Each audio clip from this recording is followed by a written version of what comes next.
नमो आयर्याणं नमो वज्रायाणं नमो लोये सर्वसाहूर्णं। पंच परमेष्टि भगवान की जय। आचार्य श्री गुरुवर कुंद कुंद महाराज की जय। आचार्य श्री गुरुवर विद्यासागर महाराज जय। बोलिए परम पूज्य निर्यापक मणि पुंगव श्री सुधा सागर जी महाराज की जय। परम पूज्य निर्यापक श्रमण वीर सागर जी महाराज की जय। आचार्य संघ की जय। यह जिज्ञासा समाधान का कार्यक्रम मन में उठने वाले उन प्रश्नों को समाधान करने वाला। जब तक हमारे भीतर अज्ञान अंधकार मौजूद रहता है, चाह कर के भी हम अपने जीवन को सुंदर और व्यवस्थित नहीं बना सकते।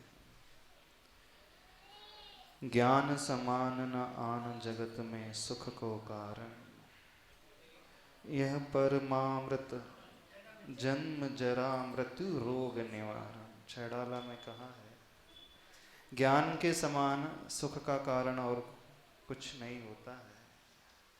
मनुष्य पर्याय में आकर के, जयंकुल पाकर के, समीचीन गुरु को भी पाकर के यदि हम अपने सम्यक ज्ञान को न पा सके तो समझ लेना हमसा अभागा और कोई नहीं है। यही भावना है, सभी लोग अपने मिथ्या अंधकार मिथ्या ज्ञान को दूर करके समीचीन ज्ञान को प्राप्त कर सके। ज्ञान दीपक की भांति है, तो इस प्रकाश के स्रोत को पाकर के अंधकार से ऊपर उठे। प्रथम जिज्ञासा समाधान में श्रीमती प्रीति जैन सहारनपुर से पूज्य निर्यापक मुनि पुंगव सुधा सागर महाराज श्री के चरणों में बारंबार नमोस्तु। पूज्य श्री, केवली भगवान के वचन अनुभव किस प्रकार से होते हैं, जबकि समस्त ज्ञान उन्हें हो जाता है तो उनका जो भी वचन होगा वो तो सत्य ही होगा। फिर क्यों आगम में उनके लिए कहा गया है कि सत्य के साथ साथ अनुभव वचन योग का भी वो प्रयोग करते हैं? अनुभव वचन की परिभाषा यह है कि ना वो सत्य है और ना वो असत्य है, और वह जब भी उसका अर्थ निकलेगा वह सत्य ही निकलेगा। जैसे किसी ने कहा, महाराज हमारे यहाँ आप पधारना, तो हमारे आचार्य श्री हमेशा अनुभव वचन में बोलते हैं देखो। अब देखो का अर्थ तुम क्या निकालोगे? आएंगे या नहीं आएंगे? अब तो संशय नहीं, संशय वचन नहीं होता। मैंने कहा ना सत्य है ना असत्य है, उभय नहीं है। संशय तो बोलते हैं दो कोटि का ज्ञान, सत्य भी हो और असत्य भी है। इसमें सदा देखो, मान लो नहीं आए तो फिर क्या कहें? मैंने कहा था देखो, नहीं आया ना, और आ गए तो फिर मैंने कहा था देखो देखो, तुम भी देखो हम भी देखें। तो ऐसे कुछ शब्द अनुभव वचन संशय आत्मक नहीं होते। एक कोटि का है, लेकिन एक कोटि कौन सी होगी? संशय में दो कोटि का ज्ञान है, बगला है या पताका है। दूर से देखा कि ध्वजा है या बगला है, ये संशय दो कोटि का ज्ञान। और अनुभव में दो कोटि का ज्ञान नहीं है, एक कोटि का ही ज्ञान है। लेकिन एक कोटि में क्या होगा वह दोनों उसमें निर्णीत होते। असत्य तो होते ही नहीं, अनुभव नहीं जाएंगे तो भी सत्य ही है, और चले गए तो भी सत्य, असत्य नहीं हो सकता। असत्य जब होगा आऊँगा नहीं आऊँगा, तो ये अब वहाँ तो आए और नहीं आए तो फिर वो सत्य असत्य हो जाता है। अनुभव सत्य से भी बड़ा होता है। अनुभव भविष्य के लिए एक बहुत बड़ी स्थिति बनती है। झूठ बोला नहीं है और स्पष्ट कहा नहीं। तो साधु लोगों को जो अपनी ज़िंदगी में गुजरना पड़ता है, यदि अनुभव वचन न हो तो हम लोग भविष्य का ज्ञाता तो है नहीं, भविष्य का ज्ञान है नहीं, केवल ज्ञान है नहीं। ऐसी स्थिति में हम लोग सत्य महाव्रत की रक्षा नहीं कर सकते। हम लोग जितना भी सत्य महाव्रत की रक्षा होती है अनुभव वचन से होती है।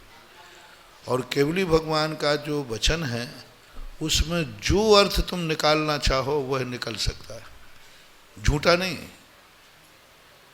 जो अर्थ वो भगवान का वचन आएगा उसमें कितनी, देखो भगवान बोल रहे हैं, एक के मन में भाव आया कि मुझे रामचंद्र जी की कथा सुनना है, बाजू में आया कि मुझे श्री कृष्ण की कथा सुनना है, तीसरा आया मुझे महावीर का चरित्र सुनना है, चौथा आया XYZ। अब भगवान पहले कौन सी कथा सुनाए? अब रामचंद्र जी कथा सुनाए, फिर कृष्ण वाला बैठा बैठा मक्खियां भगाए, वो क्या करेगा उसका? एक साथ जितने लोग जितनी कथाएं सुनना चाहते हैं भगवान के वचन से उतनी ही कथाएं निकलेंगी। बाहर जाके पूछें आज रामचंद्र जी पे उपदेश हुआ, दूसरा कहता है तो क्या बोल रहा है? श्री कृष्ण दिया। तीसरा बोला कि मैंने कानों से सुना है महावीर स्वामी पे बोले आज। अब सही क्या है? तीनों झूठ बोल रहे क्या? तीनों सही। और तीनों में से सही क्या है? इसको बोलते अनुभव वचन। तीनों वचन तीनों बोल रहे हैं, तीनों झूठ एक भी नहीं बोल रहे और ना झूठ है। तीनों ने अपने अपनी बात को सुना। तो तीर्थंकर की जितनी वाणी होती है अनेक अर्थों को व्यक्त करती है एक साथ। त्रियंश अपनी समस्या लेके असंख्यात जीव बैठे रहते असंख्यात जीवों की अपनी अपनी अलग अलग रुचि होती है। कोई कहता है कि हमें तो कर्म सिद्धांत समझना है, कोई कहता है हमें तो मूर्ति विज्ञान समझना है, कोई कहता है मुझे तो तत्वार्थ सूत्र समझना है, कोई कहता है मुझे तो भक्तांबर समझना है। तो उस अनुभव वचन की ताकत होती है कि जिसको जो समझना है वह समझो। अब देखो तुमने क्या समझा। एक कहता महाराज ने देखो कहा आएंगे पक्का है, दूसरा कहता भैया देखो मुझे तो नहीं लगता कि आएंगे। तो ऐसा मानना चाहिए। तो अनुभव वचन एक बहुत बड़ी शक्ति है और भगवान के वचन सदा अनुभव रूप ही होते हैं, क्योंकि वो अनेक अर्थ को एक साथ व्यक्त करते हैं जो झूठा नहीं होता है लेकिन एक भी नहीं होता। सत्य एक होता है और अनुभव अनेक रूप होता है, इसलिए मानना चाहिए। नहीं तो सत्य वचन योग भी तो होता है, सत्य वचन योग का भी प्रयोग करते हैं। सत्य वचन का उपयोग हो रहा है ना, सत्य तो है ही, क्योंकि वो सत्य का एक निर्णय रूप से हो गया कि जब पर्टिकुलर रूप से किसी एक को सुना, हमारे कानों में पड़ा तो सत्य ही पड़ा। सत्य वचन योग है, अनुभव वचन योग है, सुनने की अपेक्षा तो सत्य ही है। क्योंकि हमने रामचंद्र जी जो कथा सुनी वो अनुभव है कि सत्य है? सत्य है। तो जब सुनने में आता है सबको तो सत्य वचन ही होता है। लेकिन भगवान की जो वाणी होती है वह अनुभव वचन रूप होती है। ये बात अलग है कि उनके सत्य मनोयोग भी होता है, लेकिन सत्य मनोयोग बोलते समय नहीं होता। वो नहीं बोल रहे हैं तो उनके मनोयोग वचन योग उनके भी बोल रहे हैं तभी वचन योग होता है। जैसे हम लोग मौन हैं तो क्या उस समय वचन योग नहीं है? केवली भगवान बोलते समय ही वचन योग में नहीं है, बल्कि बोलते समय उनका वचन योग हो ऐसा कोई नियम नहीं है, क्योंकि उनका ना तालु रंध्र रुकता है ना कुछ उपयोग पूर्वक उनका कार्य है ही नहीं। उनको मालूम ही नहीं कि मैं बोल रहा हूँ, वो तो सहज परिणति है पुद्गलिक। वचन योग इस प्रवचन से कोई ताल्लुक नहीं है, लेकिन इसलिए भगवान के जो वचन योग है वह सत्य और अनुभव दो वचन रूप होता है। हमारे कानों में सत्य वचन योग ही आता है, लेकिन वाणी हमेशा अनुभव वचन रूप ही होती है। ऐसा विभाजन करना चाहिए। शिवी जैन मेहरोनी से अपनी जिज्ञासा रख रही हैं। नमोस्तु गुरुवर, मेरी जिज्ञासा यह है कि हम मंदिर में पूजन करते समय रोज रोज नया उत्साह कैसे लाएं ताकि विधान के समय जो उत्साह रहता है वैसा ही उत्साह नित्य पूजन में भी बना रह सके। एक रागी एक पापी प्रतिदिन वही पाप करता है, पर नया उत्साह से करता है कि बोरियत से करता है? हैं? प्रतिदिन वही रोटी खाते हो कि नहीं? तो प्रतिदिन बोरियत से खाते हो कि उत्साह से खाते हो? अरे वही रोटी क्या खाना? वही रोटी है, सब कुछ वही है, लेकिन प्रतिदिन खाने में क्या नया उत्साह है? पानी वही है कि दूसरा है? तो पीते समय क्या बोरियत से पीते हो? जैसे संसारी प्राणी पंचेंद्रियों के विषयों को वही ग्रहण करता है, फिर भी वह प्रतिदिन नए नए रूप से अनुभव करता है। ऐसा ही यदि धर्म का रूप बन जाए तो व्यक्ति प्रतिदिन वही धर्म करेगा, वही पूजा करेगा, वही अष्टद्रव्य होगी, वही मंदिर होगा, लेकिन यदि उसकी रुचि जाग जाए तो प्रतिदिन उसको नया नया अनुभव होता है, होना ही चाहिए। नमोकार मंत्र की माला वही है। नोट आप गिनते हो, प्रतिदिन गिनते हो, तो प्रतिदिन बोर हो जाते हो? अच्छा, वही नोट यदि 10 बार गिनना पड़े तो मान लो फिर एक नोट कहीं गायब हो रहा है उसमें वही नोट गायब, तो 10 बार गिनना पड़े, तो 10 बार में तुम्हारी बोरियत बढ़ रही है कि बोरियत घट रही है? घट रही है। बहुत सावधानी से, एक चिपक गया आ गई, दूसरी बार में और सावधानी, और 10वीं बार में तो कितनी सावधानी है कि भाई आप तो गिट्टी का पेन खोलो, एक एक रखो, इतनी सावधानी। और वही माला यदि 10 बार फेरने को कहें तो पहली माला में जो है, 10वीं माला में तो लुढ़क जाएगा। क्यों? रुचि। उस नोट में उसे हानि लाभ दिख रहा है। एक नोट गायब हुआ यानी हमारी हानि हो गई, एक नोट बच गया हमें लाभ हो गया। अब नमोकार मंत्र में हमें हानि और लाभ की स्थापना करना पड़ेगी कि एक बार नमोकार मंत्र चूकने पर कितनी हानि है, एक बार नमोकार मंत्र कितनी हानि है, और एक बार नमोकार मंत्र को सही पढ़ने से कितने लाभ, वो हमारे अंदर पैदा करना पड़ेगा। प्रवचन सुन रहे हो तो तुम्हें ये भाव आना पड़ेगा, यदि एक वाक्य भी महाराज के मुख से हम नहीं सुन पाए तो उससे कितना नुकसान है, और एक वाक्य एक प्रवचन हमने सुन लिया तो लाभ कितना है। ये भाव तुम्हारे मन में आ जाए तो तुम बहुत अच्छे रहो। एक छोटे से वाक्य नहीं सुनने से अभिमन्यु का क्या हुआ, सुभद्रा को क्या हुआ था? एक छोटा सा, पूरा तो सुन रही थी कि नहीं, अंत में थोड़ी सी कहानी रह गई, उतनी देर उसको झपकी आ गई, तो उससे नुकसान कितना हुआ? अभिमन्यु की किस तरी मरा, किसके कारण से?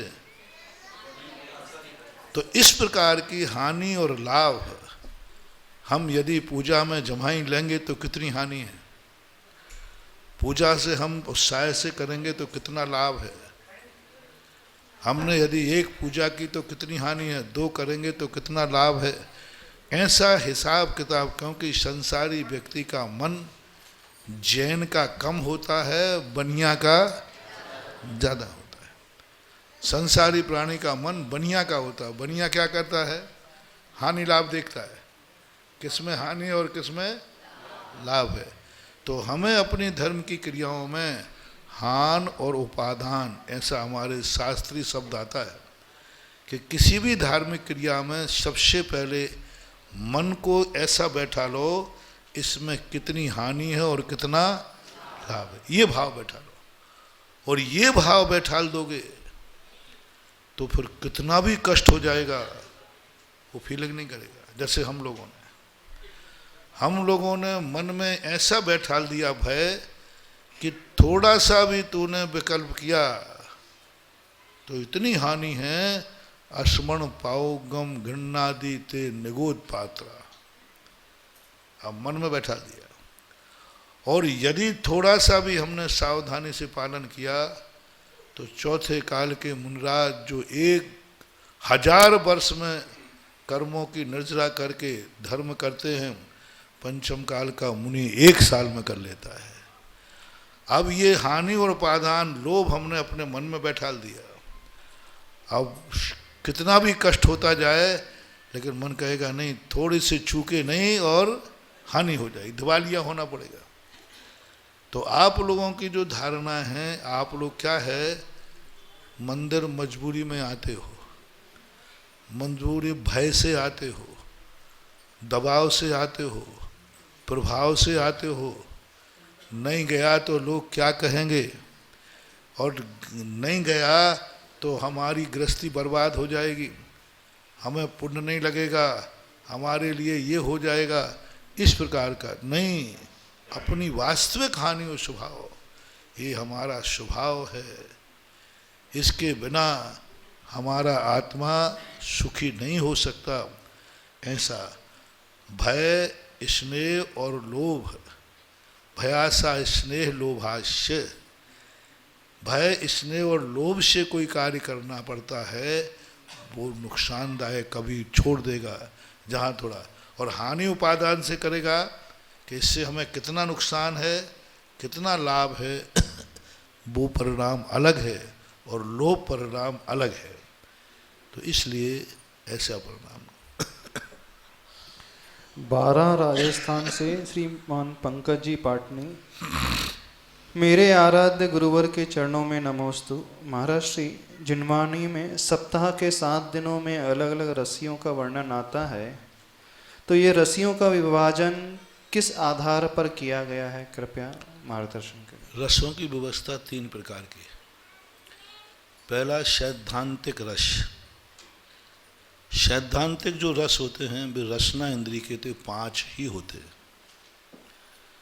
और 5 जो रस होते हैं, खट्टा, मीठा, कसायला, चरपरा और कड़वा, ये 5 रस होते हैं। इन 5 रसों को चरणान योग की व्याख्या नहीं मानते, क्योंकि इन 5 रसों से त्यागने से और नहीं त्यागने से कोई तपस्या नहीं होती। ये 5 रंग नहीं भी मिलें तो भी कोई बात नहीं, और मिल भी जाएं तो। अब जो चरणान योग के रस हैं वो 6 हैं। 3 इक्षु रस और 3 गौरस। 3 गौरस में क्या आते हैं, दूध, दही और घी। 3 इक्षु रस में क्या आते हैं, नमक, मीठा और तेल, ये हैं इक्षु रस। तो ये 3, ये सब खाने में आते। रसना इंद्रिय संबंधी जो स्वाद बनाते हैं भोजन में, उनका त्याग किया जाता है, वो कहलाते रस परित्याग। खट्टा, मीठा, कड़वा, चरपरा उनसे नहीं, ये दूध, दही, घी और मीठा, नमक और तेल, इनका त्याग करते हैं। अब गृहस्थ इनका त्याग कर नहीं सकता, कर नहीं पाता, इतनी उसकी अनुकूलता नहीं है, या यूँ करो रसना इंद्रिय पर इतनी विजय नहीं होने से वो अभ्यास रूप में रसी करता है। ये रसी की परंपरा अति प्राचीन नहीं है। रसी की परंपरा विद्वानों ने एक क्रिया कोश करके ग्रंथ है, उस क्रिया कोश में इसकी चर्चा आई। उन्होंने इस रसों को रसी में बदल दिया। उसमें दूध, दही, घी से मतलब नहीं। उन्होंने कहा कि सोमवार को हरि, अब 6 रसों में हरि का कोई ताल्लुक नहीं था, लेकिन सोमवार को हरि, मंगलवार को मीठा, रविवार को नमक, बुधवार को घी, तो वो 3-4 आ जाएंगे, लेकिन 2-3 हरि वगैरह ऐसे। तो ये एक अभ्यास के लिए 6 रसों का त्याग करने का अभ्यास कैसे करें, तो उन्होंने कहा सदा के लिए त्याग करने के लिए पहले हफ्ते में एक दिन का त्याग करो। तो ये अभ्यास के रूप में आए, व्रत के रूप में नहीं। व्रत तो तभी कहलाएगा जब हम किसी एक रस का त्याग करेंगे। रसी के त्याग करने से रस का त्याग नहीं माना जाएगा। रसी के त्याग करने से अभ्यास तो होगा, लेकिन रस का जब त्याग करेंगे तो रसी परित्याग नाम का व्रत नहीं है, रस परित्याग नाम का व्रत। तो हम लोग रसी नहीं करते, हम लोग रस का त्याग करते। और वो हरि और अलग आता है, घी दूध आदि इस प्रकार से मानना चाहिए। नहीं तो रविवार को ही नमक का क्यों रखा है, इसके पीछे कोई कारण? रविवार को अब धार्मिक कारण तो मैंने बता दिया है कि एक प्रकार का नमक त्याग करके रसना इंद्री पर विजय प्राप्त करने का अभ्यास है। अब इसका वैज्ञानिक यदि आधार मानते हैं तो रविवार के दिन ऊष्मा होती है, रविवार के दिन ब्लड प्रेशर ज़्यादा बढ़ता है, क्योंकि रवि का दिन जो है नक्षत्र ज्योतिष जो होते हैं वे उग्र होते हैं, और उस दिन रविवार के दिन तुम नमक और खाओगे तो करेला, और इसलिए उन्होंने कहा कि प्रकृति ही जब उष्ण है तो इस दिन नमक मत खाओ। सोमवार के दिन चंद्रमा होता है, सोम होता है, और हरि में ज़्यादातर पानी होता है। प्रकृति ही जब चंद्र रूप है तो पानी की मात्रा कम करो। इसलिए सोमवार को ही हरि का त्याग क्यों कराया, मंगलवार को कर लेते। हफ्ते में एक दिन करना है तो किसी दिन नमक, किसी दिन सब्जी, किसी दिन हरी, ऐसा कर देना चाहिए। सोमवार को ही क्यों दिया? तो इसका संबंध ज्योतिष से है, नक्षत्रों से, प्रकृति से। सोमवार दिन माना जाता है चंद्र का, और चंद्र उष्ण होता है या शीतल। तो जब चंद्र का प्रभाव होता है ज्योतिष में तो उस समय उस दिन हरि कम करना चाहिए, जिससे जल तत्व की स्थिति बराबर बनी रहे। इसी प्रकार मंगलवार का अलग होता है। मंगलवार का क्या बताया? मीठा। तो मंगलवार जो होता है अपने आप में मंगल ग्रह जो होता है वैसे ही रुक्ष होता है, ये अग्नि का स्वरूप होता है। और अग्नि पर यदि घी डालोगे तो उन्होंने कह दिया घी का त्याग करो, क्योंकि उष्ण है। तो ये जो दिन के निश्चित किए गए हैं इसका संबंध सातों दिन के ज्योतिष से है, प्रकृति के वातावरण से है। इसको ज्योतिष शास्त्रों के अनुसार घटा लेना चाहिए।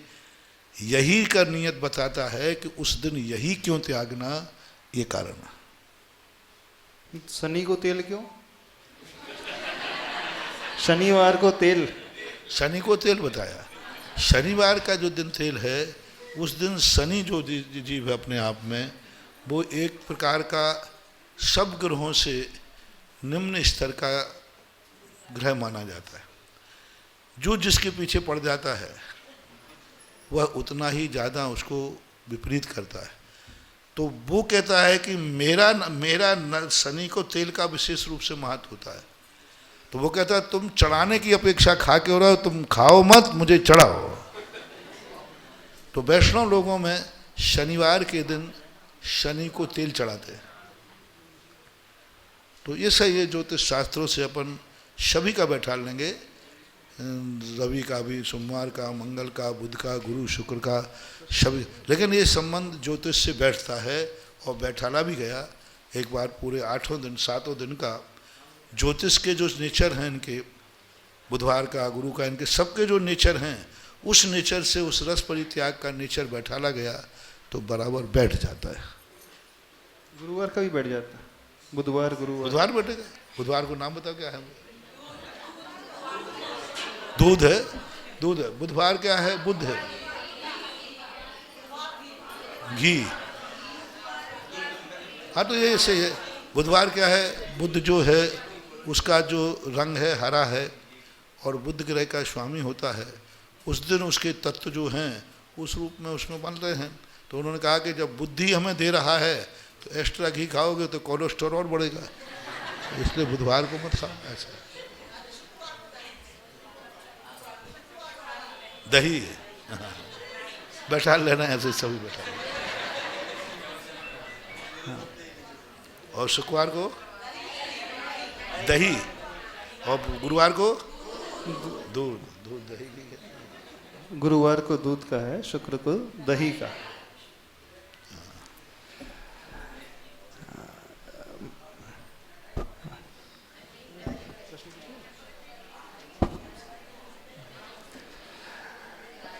श्रीमती माधुरी जैन बनगांव से अपनी जिज्ञासा रख रहे हैं। महाराज श्री, जब आपने प्रवचन में बताया था कि किसी की गमी हो जाने पर रोना नहीं चाहिए, वह अपशकुन माना जाता है, लेकिन जब परिवार में ही किसी प्रिय व्यक्ति का वियोग हो जाता है तो रोना स्वाभाविक आ जाता है। ऐसे समय हम कैसे संयम रख सकें? ऊपर ऊपर से बताएं कि सही सही बताएं? हाँ हाँ। जब किसी के कोई मर जाए ना, तो वो उसके मरने पर नहीं रो रहा है, अब मेरा क्या होगा इसलिए रो रहा है। अब मेरा क्या होगा, तो वो उसके मरने से जो इसको अभाव हुआ है, जो क्षति हुई है, वह क्षति उसको याद आती है, तो उस पर रोना आता है। और उससे हमें जो मिल रहा था वो अब मिलना बंद हो गया। पिताजी गुजर गए, अभी हमारे ऊपर उनकी छाया थी, आशीर्वाद था, कोई बात होती थी वो रक्षा करते थे। अब आज के बाद कौन करेगा, तो वो याद आती है। दो कारण से ना, उनसे जो मिलने वाला था वो बंद हो गया, और उसके अभाव में जो हमारे लिए हानि हुई वो रहता है। मरने पर नहीं रोना चाहिए, क्योंकि मरने वाला व्यक्ति कहीं जा रहा है कि नहीं। तो जब हमारे यहाँ एक समाधि मरण पाठ है, समाधि मरण पाठ में लिखा है कि हो भाई तू रो रहा है मरने पर। जब कोई व्यक्ति एक गांव से दूसरे गांव जाता है तो लोग कहते भैया रो मत, अपशकुन क्यों कर रहे हो, कहते हो कि नहीं? अरे भाई जाने वाला जा रहा है, ये लोग अपशकुन क्यों कर रहे हो? तो जब एक गांव से दूसरे गांव जाता है तो रोने पर तुम अपशकुन मानते हो, और जब एक पर्याय से दूसरी पर्याय में जा रहे हो तुम रो करके अपशकुन क्यों कर रहे हो? ये समाधि मरण पाठ के अंदर आया। यानी उसके जाने में हमारी जो वो है उसको जाने दो, उसका शुभ हो, शगुन हो, ये कैसा होता है। तो इस अपेक्षा से, लोक व्यवहार की अपेक्षा से उसमें ऐसा कहा गया है। और दूसरा, किसी भी प्रकार से दुख को कम करो, इसलिए कहा जाता है कैसे भी करके। महाराज जी, एक जिज्ञासा है। आचार्य मागनंदीकृत जो शांति धारा है, और आज वर्तमान में देखा जाता है बहुत सारी नई नई शांति धारा बन गई हैं। कोई लोग उसमें वर्धमान रक्षा मंत्र जोड़ देते हैं, कोई लोग उसमें नई नई बीमारियां जोड़ देते हैं, मधुमेह है, कोरोना है, हार्ट बीट है आदि। तो अपने मन से उसमें हम मंत्र क्या जोड़ देंगे तो ठीक रहेगा, अथवा बीमारी जोड़ दे तो क्या उसका प्रभाव उतना ही रहेगा? असली माल का नकली माल ही बनता है, और जो चीज़ बाजार में अच्छी तरह असली भाव में बिकती है, तुरंत कोई बेईमान व्यक्ति उसकी नकली रूप जरूर बनाता है। और नकली का कोई नकली नहीं बनाता। ओरिजिनल वस्तु यदि नकली हो तो फिर उसको कोई नकली बनाएगा? किसका नकली बनता है? असली का। तो क्या हुआ, तो शांति धारा पहले कोई ज़्यादा नहीं चलती थी। जब लोगों ने देखा कि शांति धारा तो ऐसी हो गई कि सारे जगत की हो गई, तो लोगों ने नकली शांति धारा बनाना शुरू कर दी। फिर सोचते हैं कि मेरी शांति धारा चले, मेरी शांति धारा चले, क्योंकि माल बहुत बिक रहा है तो हर व्यक्ति अपना मार्का चलाना चाहे। तो ये सब गलत परंपराएं हैं। जो चीज़ प्राचीन, ओल्ड इन गोल्ड, जो जितना प्राचीन है वो उतना ही ताकतवान है। और दूसरी बात, अभी जो वर्तमान में जो बना रहे शांति धारा को कोई ज्ञान नहीं है, शब्द ज्ञान है। आज भक्तांबर पाठ जिन आचार्य महाराज ने लिखा था उनकी साधना, और आज भक्तांबर में जो हिंदी अनुवाद कर रहे हैं उनकी साधना में क्या अंतर? जमीन आसमान का। वो जिए हैं महाराज, वो भक्तांबर के साथ जिए हैं, साधना की है। और आज तो वो पान सुपारी खाते खाते भी अनुवाद लिख रहा है। असंयमी है, कोई संयम नहीं है, वो साधना है। तो उस समय वो महाराज ने, जो माघनंदी महाराज ने शांति धारा लिखी, वो उनकी तपस्या थी, उनकी साधना थी। मैं तो उनकी जब शांति धारा के बीजाक्षर देखता हूँ तो दंग रह जाता हूँ। कितने महीनों इन्होंने बीजाक्षर छांटे होंगे। 52 अक्षर में से कुछ ही अक्षर बीजाक्षर के छांटे, और वो शांति धारा के लिए छांटे। उन्होंने कैसे छांटा कि यहाँ पर ये अक्षर लिखना है। पा को ले लिया, फा को छोड़ दिया, कैसे छोड़ा होगा? अरे चारों अक्षर फा फा वा वा, पम पम फम फम, बम भम भम, बम भम। अब उन्होंने कैसे छांटा कि यहाँ पा ही लेना है, शेष फा नहीं लेना।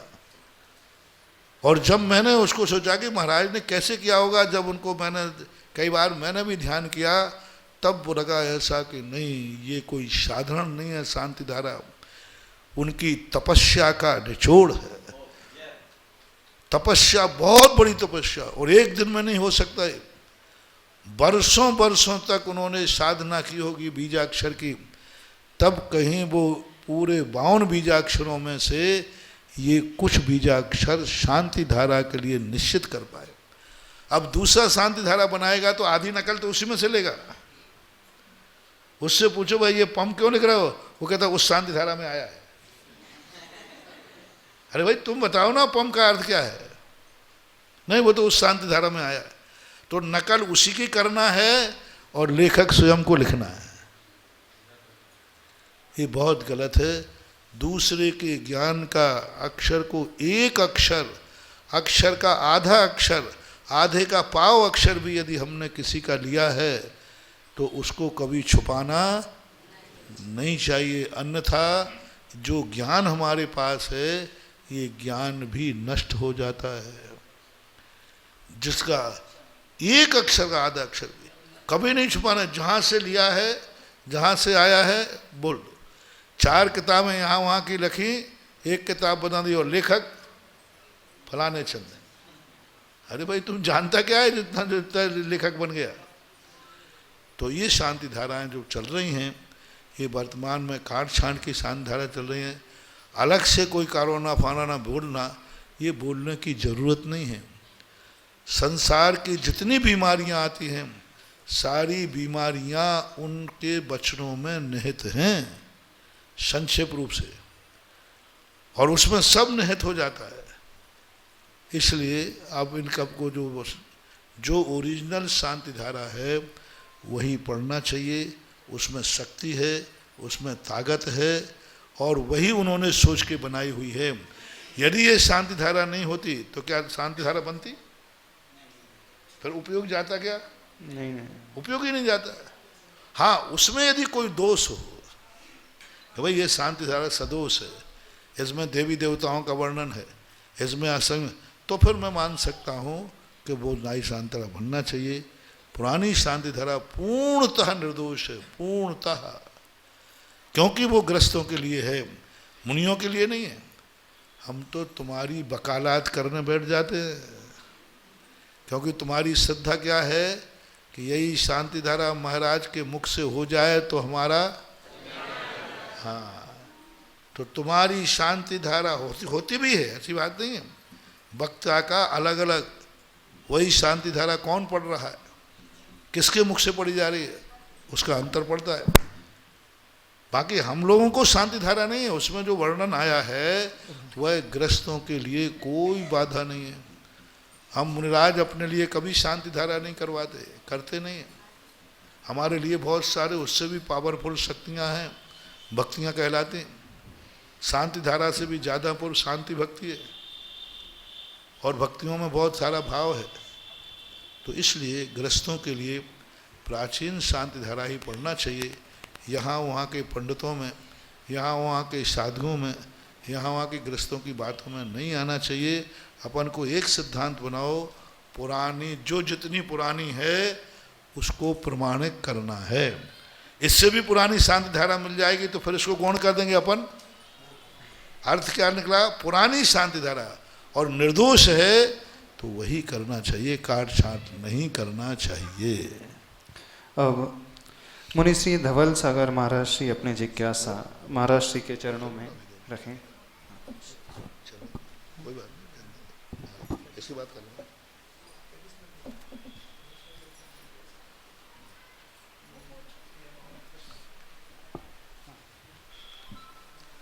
पूज्य मुनि पुंगव सुधा सागर जी महाराज के चरणों में बारंबार नमोस्तु नमोस्तु नमोस्तु।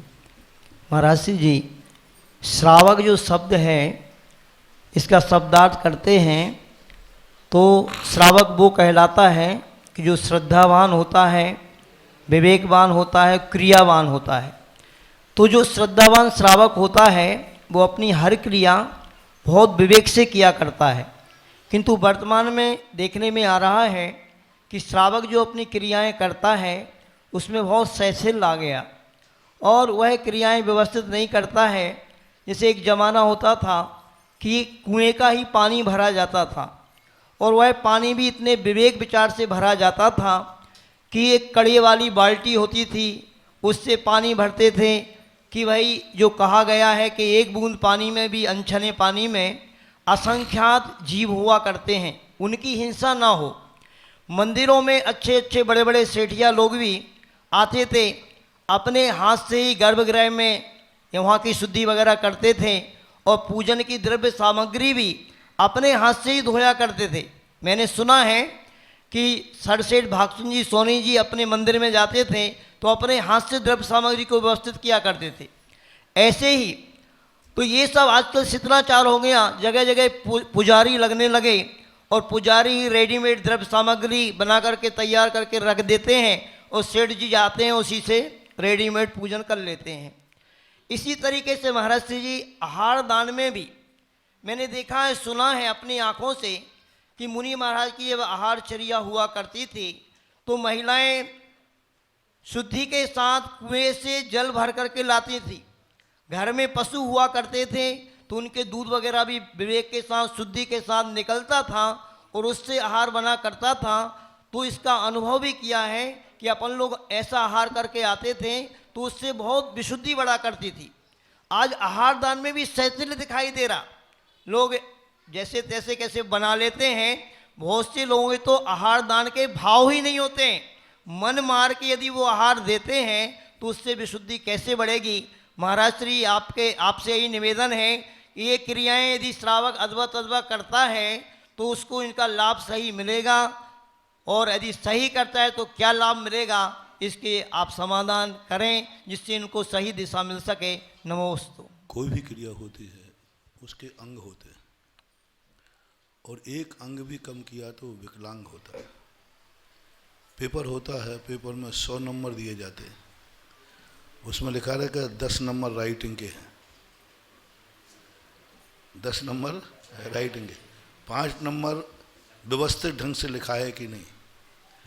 अब व्यक्ति ने सही पेपर दिया, बिल्कुल 100% सही, लेकिन राइटिंग सही नहीं है तो कितने में से मिलेंगे?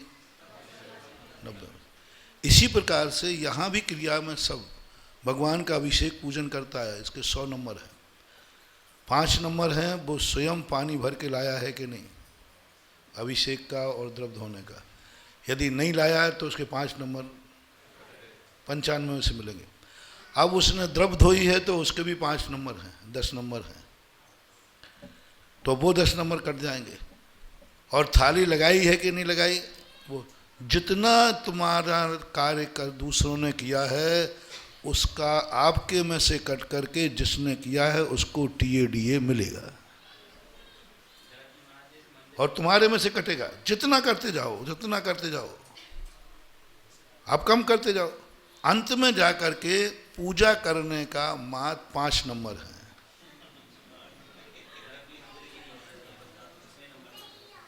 जो पढ़े लिखे लोग होंगे, गणित में होता है, गणित के 20 नंबर होते हैं और एक गणित के अंक पर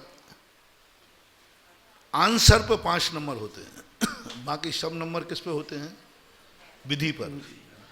और किसी व्यक्ति ने विधि गलत लिखी है और आंसर सही लिखा है तो कितने नंबर मिलेंगे? 5 नंबर। और किसी व्यक्ति ने आंसर गलत लिखा और विधि सही लिखी तो 15 नंबर। आपको कौन से नंबर चाहिए? आपने पूजा की है लेकिन कुछ नहीं किया, ओनली 5 नंबर में नहीं जाओ।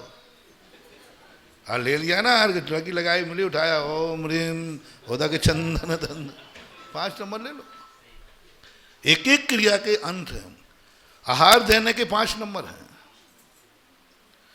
अब आहार क्रिया में सामग्री तुम कहाँ से लाए, शुद्ध है कि नहीं, उसके नंबर। वहाँ के बाद तुमने चौके की शुद्धि की है कि नहीं, सफाई की है, उसके नंबर। पानी तुम भर के लाए हो, उसके नंबर। पानी कैसे छाना है, उसके नंबर है।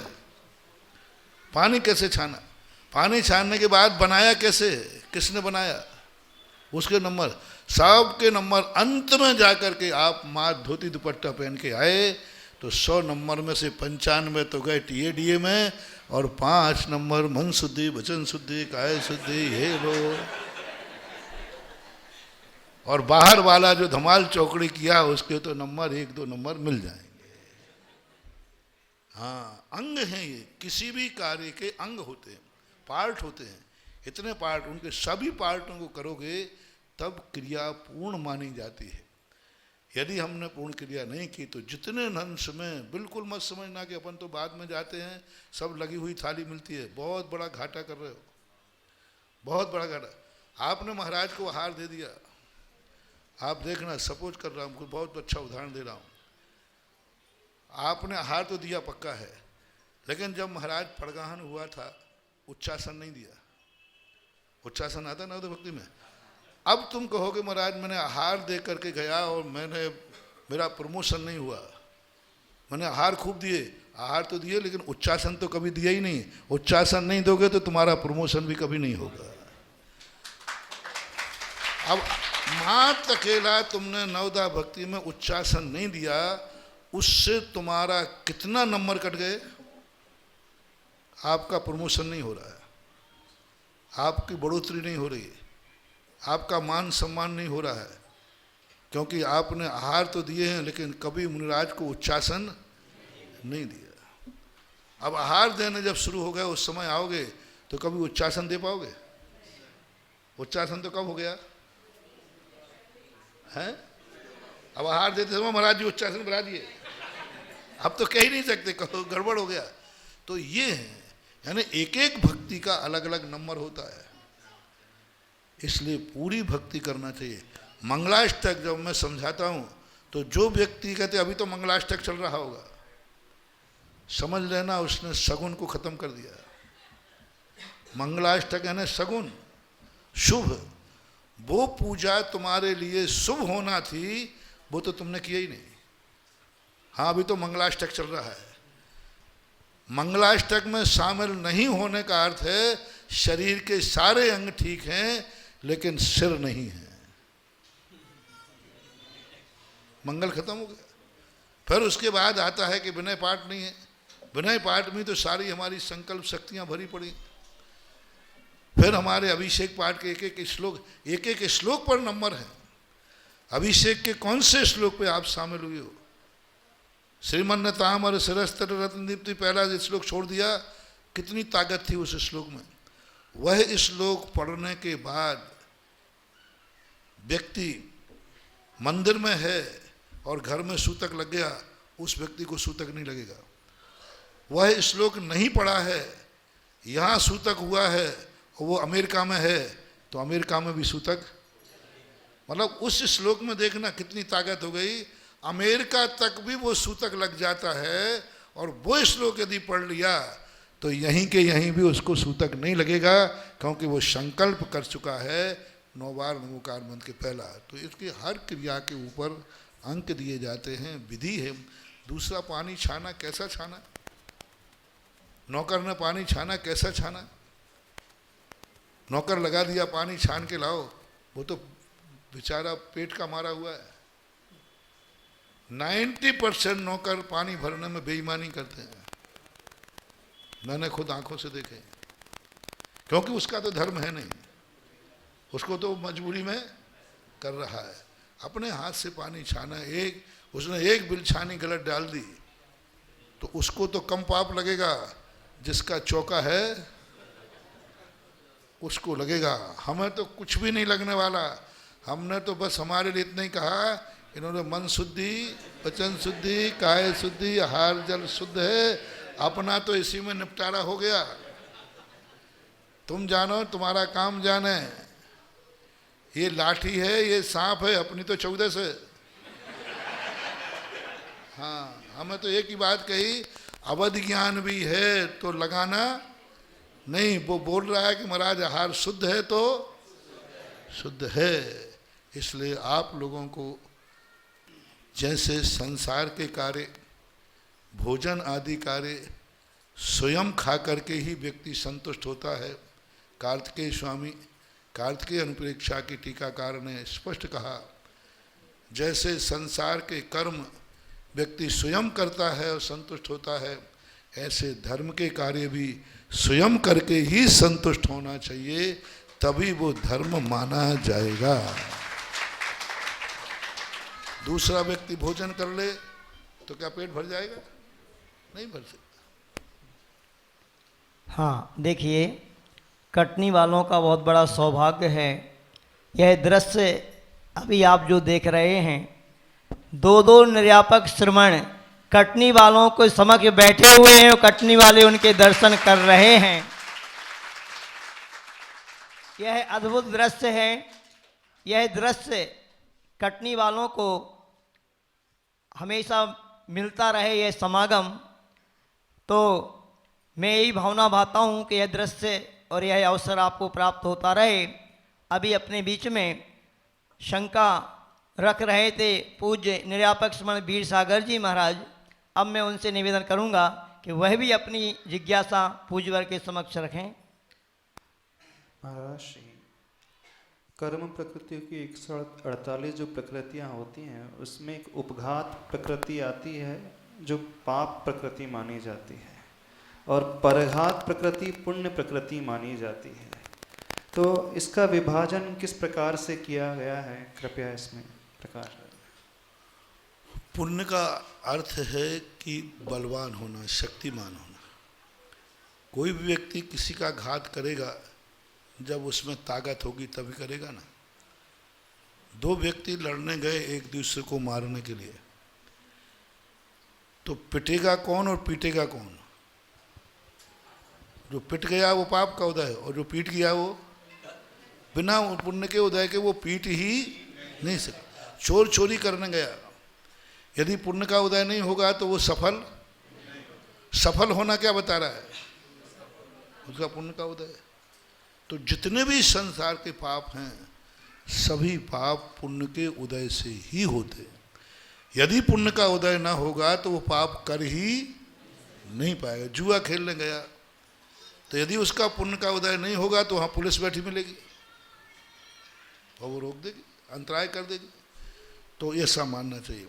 तो उपघात और उपघात जो है उसमें व्यक्ति स्वयं की शक्ति स्वयं का घात कर रही है, स्वयं की शक्ति स्वयं का घात कर रही है, इसलिए वो पाप प्रकृति है।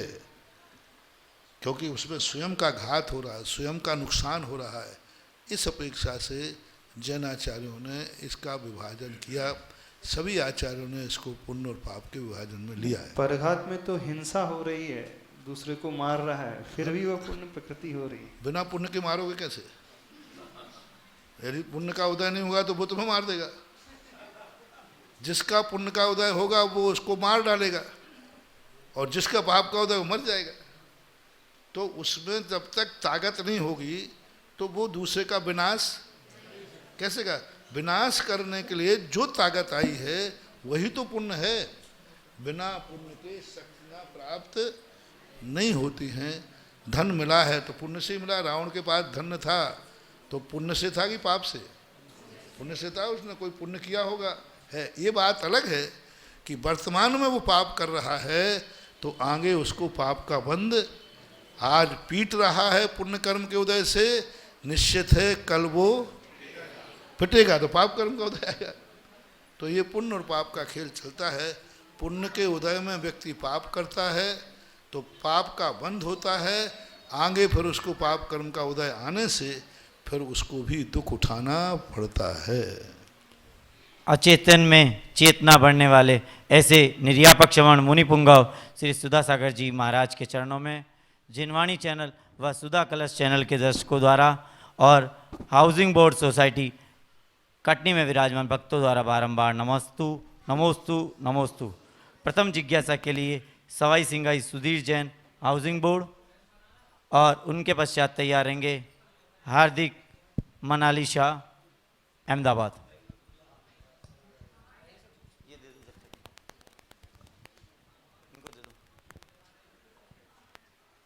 परम पूज्य गुरुवर के चरणों में नमोस्तु। एक अनूठी शैली और जिज्ञासा समाधान से हम सबके पत्थर हृदयों को तरल और सरल करने वाले मुनिराज के चरणों में बारंबार नमोस्तु। हे गुरुवर, लड़कपन खेल में खोया, जवानी में विषय सोया, बुढ़ापे में बढ़ी तृष्णा, गया नरजन्म थोड़ा है। ये समझते हुए भी ये मरकट मन, ये छलिया मन, ये पापी मन इंद्रिय संयम की ओर बढ़ने नहीं देता। क्या करूं भगवान? जिज्ञासा का समाधान तुम्हारी तुम जानो, हमें तो समझ में आ गई। ना हमने बचपन लड़क में खोया, ना जवानी विषय सोया, और ना बुढ़ापे की तृष्णा है। देख लो, जवानी में भी ठीक हूँ, बुढ़ापे में ठीक हूँ। नमस्ते भगवान। ये ज़्यादातर पंक्तियाँ उन्होंने लिखी पंडितों ने जिनके तीनोंपन बिगड़ गए। हमारे तो तीनोंपन सुधर गए। पूज्य आचार्य महाराज जब से आए हैं तब से वो एक ही काम तो कर रहे हैं कि व्यक्ति के तीनोंपन सुधार रहे हैं। आचार्य गुरुदेव का जब से इस बुंदेलखंड में पदार्पण हुआ, तुमने देखा कितनों के तीनोंपन सुधार दिए। बचपन भी, जवानी भी और बुढ़ापा भी, तीनोंपन सुधार दिए। तो जो धर्म की दृष्टि समझ लेता है उसके तीनोंपन अपने आप सुधर जाते। कुचित का जातित कर्म का आवेश, कर्म की परिस्थितियां रहती हैं, उनको वह अपने आप में विपाक विषय धर्म ध्यान, अपाय विषय धर्म ध्यान के चिंतन से उनको जोड़ता है। हमेशा तत्व चिंतन ही हमारे लिए सही मार्ग पर लगा सकता है और गलत मार्ग से हटा सकता है। निरंतर तत्व चिंतन का अभ्यास, कम से कम पहले यह सुधीर बाबू, कम से कम जी महाराज श्री, जो कुछ तुम्हें अनुभव में आ रहा है वो ठीक है, कम से कम इतना अनुभव तो आया कि हमारी जिंदगी बेकार चली गई। हमारे यहाँ 3 चीजें हैं, पहले प्रतिक्रमण, फिर प्रत्याख्यान, फिर प्रायश्चित। तो मरने के पहले प्रतिक्रमण का अर्थ क्या है? हमने आज तक जो कुछ किया उसका मुझे खेद है। प्रतिक्रमण कैसे बोलते हैं? तस्य मिच्छामि दुक्कडम, मैंने जो किया उसका मुझे खेद है। और प्रत्याख्यान किसे कहते हैं? मैं अब उसको भविष्य में नहीं करूँगा। प्रायश्चित किसे कहते हैं? जो कर लिया है उसका मुझे पश्चाताप है। तो अब इसमें से पहला कार्य तो तुम्हारा शुरू आज होता है। कम से कम तुमने तीनोंपन का प्रतिक्रमण कर लिया कि मैंने खो दिया। अब रही बात प्रत्याख्यान और प्रायश्चित की, तो अब मैं दे देता हूं तुम्हें प्रत्याख्यान, क्योंकि प्रत्याख्यान प्रतिक्रमण किया जाता है और प्रत्याख्यान दिया जाता है।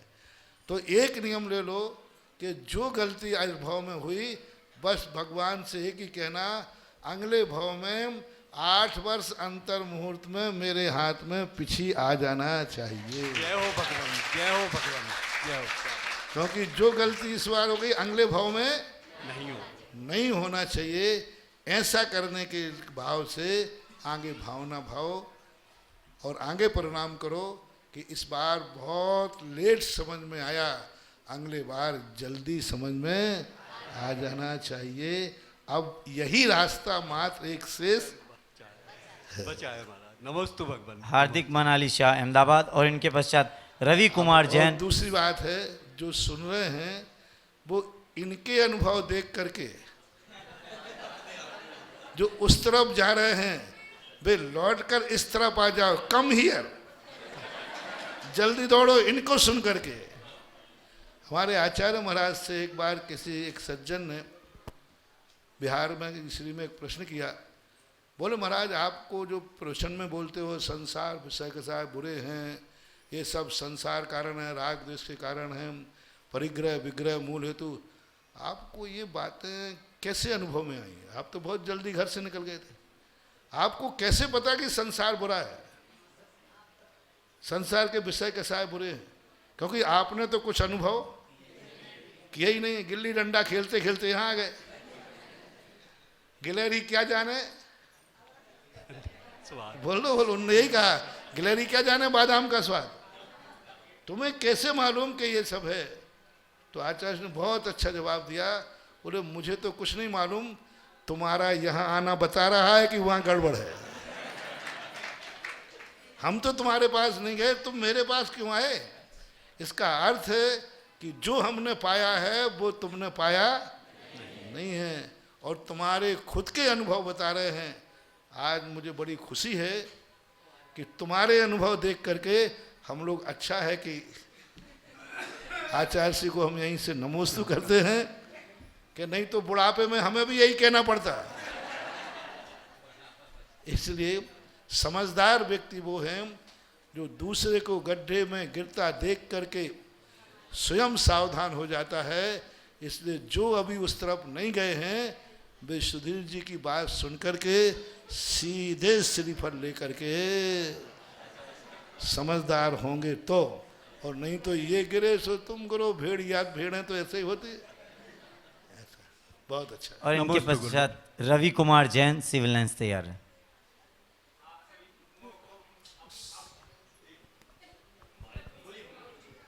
नमोस्तु नमोस्तु नमोस्तु महाराज।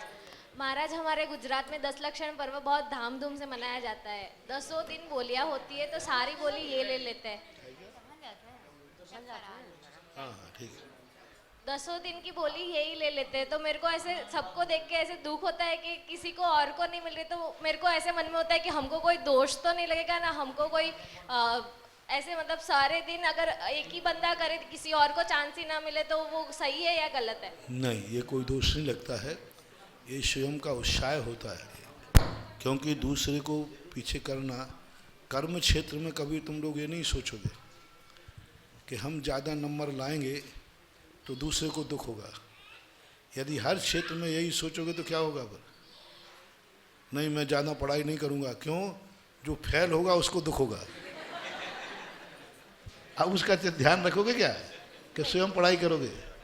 स्वयं पढ़ाई करेंगे, क्योंकि वो यदि फेल है, आगे जो बढ़ा है उससे आगे बढ़ो, पीछे जो रह रहा है उसका कंपटीशन नहीं किया जाता है, और आगे बढ़ने का कंपटीशन किया जाता है। गुणहीन की तरफ देखोगे, हमारे शास्त्रों में आया, गुणहीन पर दया करोगे तो गुणहीन हो जाओगे, गुणवानों का कंपटीशन करोगे तो गुणवान हो जाओगे।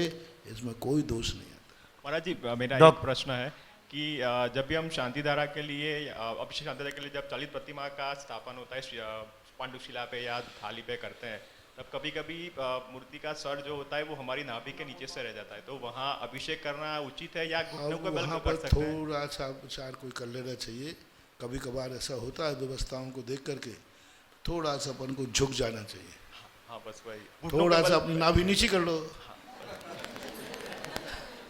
थोड़ा सा यूं हो जाओ। अभी व्यवस्था है, थोड़ा बहुत कभी कभी होता है, व्यवस्थाओं के अनुसार ऐसा हो जाता है। डॉक्टर शिखर जैन और इनके पश्चात रिंकी जैन हाउसिंग बोर्ड तैयार रहेंगे। नमोस्तु गुरुवार, नमोस्तु गुरुवार। हेलो, नमोस्तु गुरुवार, नमोस्तु गुरुवार।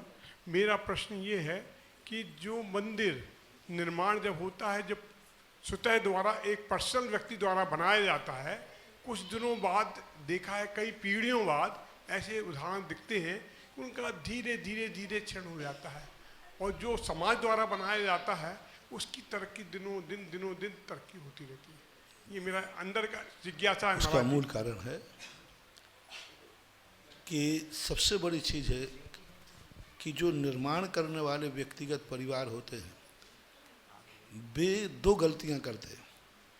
पहली गलती यही करते हैं कि वो स्वयं के बनाए हुए मंदिर धार्मिक आदि में स्वयं का अधिकार रखते हैं।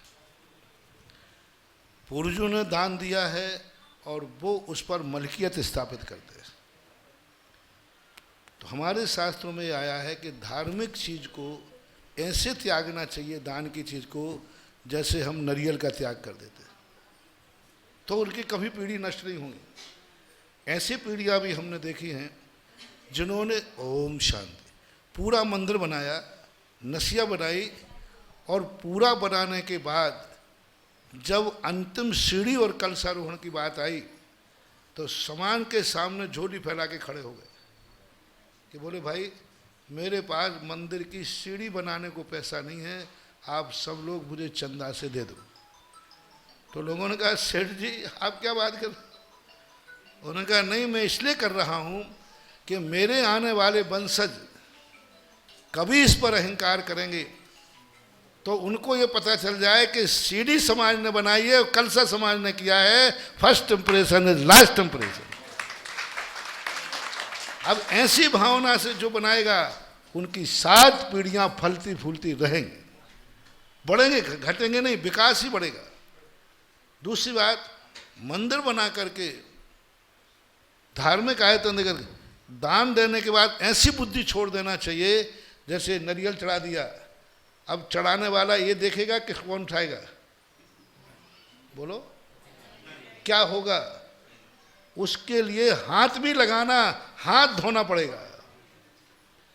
नारियल अपना ही था कि नहीं, पर चढ़ने के बाद यदि छू लिया तो हाथ धोना पड़ता है। ऐसा दान देना चाहिए, ऐसे दान देकर उसके प्रति अपना ममत्व भाव खत्म करना चाहिए और अपनी मलकियत नहीं रखनी। मूर्ति जब भी मैं बैठालता हूँ, कोई भी दातार बैठालता, बहुत अच्छा प्रश्न है सारे जगत के लिए। मूर्ति पंचकड़ा में आने के पहले हम उस परिवार से त्याग कराते, बोलो आज के बाद ये मूर्ति मेरी नहीं, तुम्हारी मूर्ति पत्थर की मूर्ति तुम्हारी थी, अब भगवान तुम्हारे नहीं है, तुम भगवान के हो। प्रशस्ति लिखाना है पंचकर्म के पहले लिखा दो, क्योंकि प्रशस्ति मूर्ति पर लिखी जाती है, भगवान पर नहीं है। और प्रतिष्ठा के बाद मूर्ति है कि भगवान है, और तुम कह रहे भगवान को हमारे हैं, तुम्हारे नहीं है, तुम भगवान के हो। तो ऐसा मूर्ति का त्याग कराता हूं मैं। तब लोग क्या करते हैं, बैठालने के बाद हमारे बाप का मंदिर, हमारी मलकियत, हमारे पूर्वजों ने बनाया। अरे पूर्वजों ने बनाया, तुमने तो नहीं बनाया। दूसरा कारण, जितने बड़े आदमी दान देते हैं उनके परिवार के वंशज किंचित मात्र भी दान नहीं देते और उस दान पर मलकियत रखते हैं। कायदा क्या होना चाहिए कि यदि मेरे पूर्वजन ने मंदिर बनाया था, यदि मैं उनका वंशज हूं तो मैं 2 मंदिर बनाऊंगा, और मेरे पूर्वजों ने मंदिर बनाया था, मैं उनका वंशज, उनकी संपत्ति का अधिकारी हूं, तो मैं भी मंदिर बना करके मरूंगा, क्योंकि मेरे पूर्वजों में मंदिर बनाने की परंपरा है। तो वो तो नया मंदिर बनाएंगे नहीं, बल्कि पूर्वजों के मंदिर बनाए पर अपनी, ये विनाश का कारण है। तीसरा कारण उनका यह है कि उन क्षेत्रों के ऊपर जो दान दे देते हैं, उसके बाद उस संपत्ति को वो इतना सीमित कर देते हैं। गोमटेश बाहुबली का अभिषेक हुआ, कितना, उस चामुंड राय ने मूर्ति कैसी बनवाई, अलौकिक। धन कितना खर्च किया,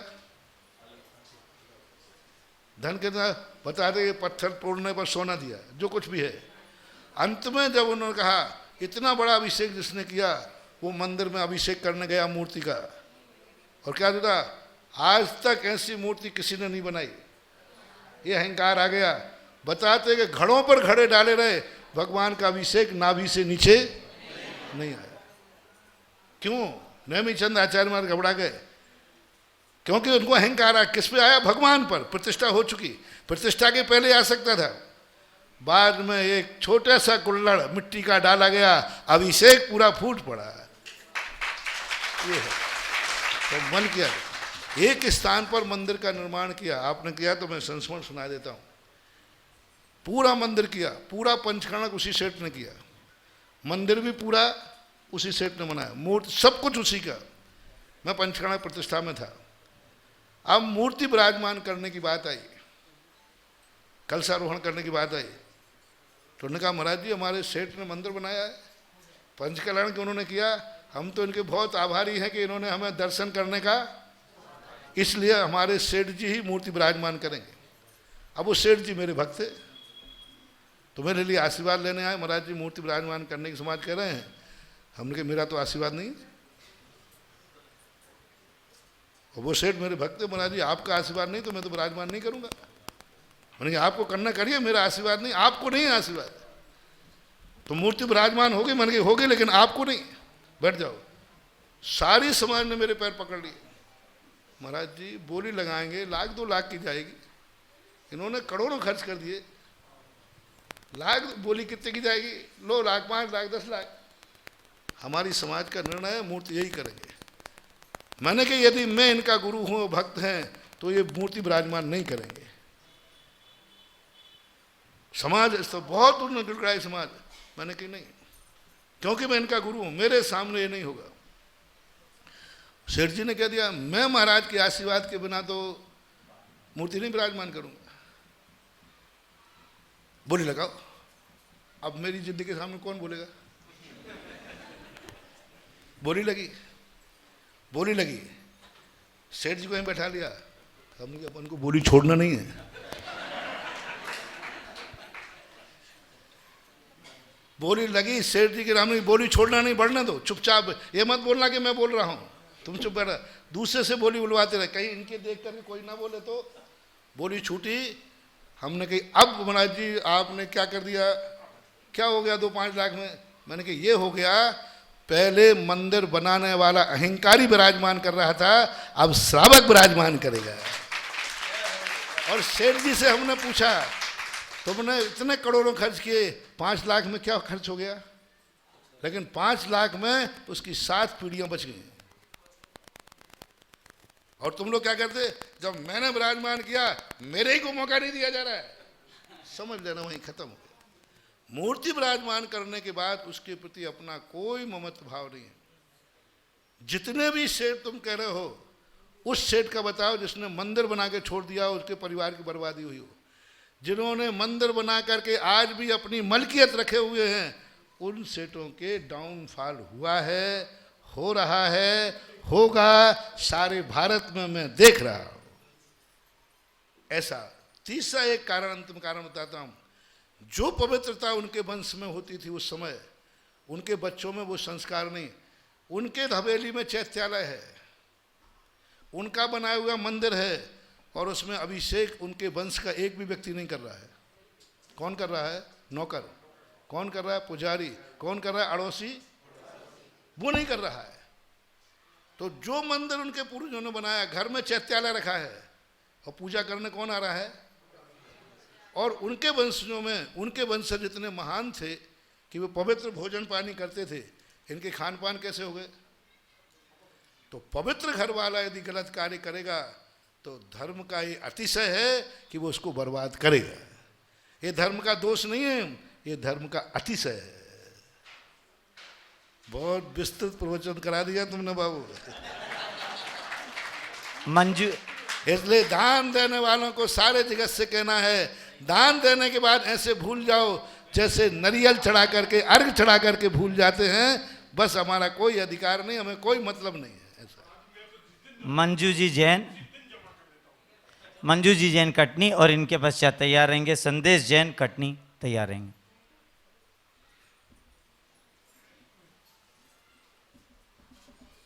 जल्दी पूछ।